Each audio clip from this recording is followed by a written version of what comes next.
Hello. In the Getting Started video, I showed you how to set up the Ozone VRP Sandbox with Postman so that you've got a Postman collection with all of the relevant API flows in there. I'm now going to show you the AIS Flow.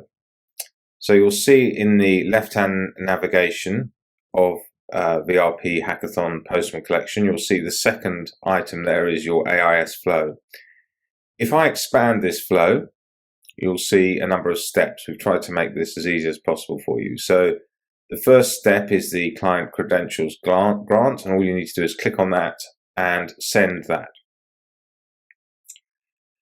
The second step is post account access consents. What you'll see there is you're asking for permission to read all of the different APIs.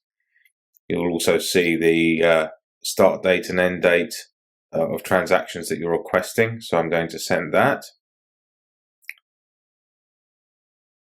In the third step, you're going to get an authorization code. So I'm going to send that. What this does is it gives you a URL. My very strong recommendation is click on this little copy icon in Postman. That copies the URL to the clipboard. You can go to your browser, enter up a new window, and paste the URL. What you now are asked to do is to enter a username and password for one of the test accounts. Now obviously this is test data, so we haven't implemented strong customer authentication. It's just a basic username and password. Now if you remember when we set up the self-service portal, if I go back here, you were given 3 test accounts. So I'm going to use the first one, user 23. So I'm going to copy that. I'm going to paste that in as my username. I'm going to get the password for that account and I'm going to paste that in. This is simulating a customer authentication. If you want, you can save that. Makes it easier second time round. I'm going to save that now just to show you.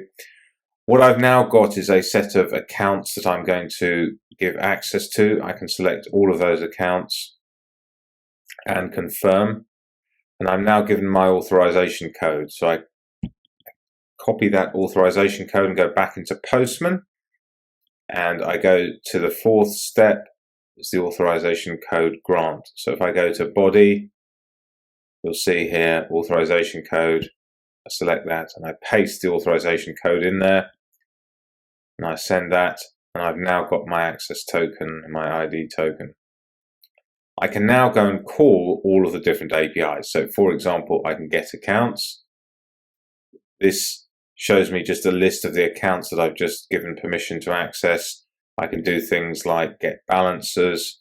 This gets me the balance for each of those accounts. You see here, I can get transactions. I get all of the detailed transactions for each of those accounts. So that's a very simple walkthrough of the AIS flow. Thank you.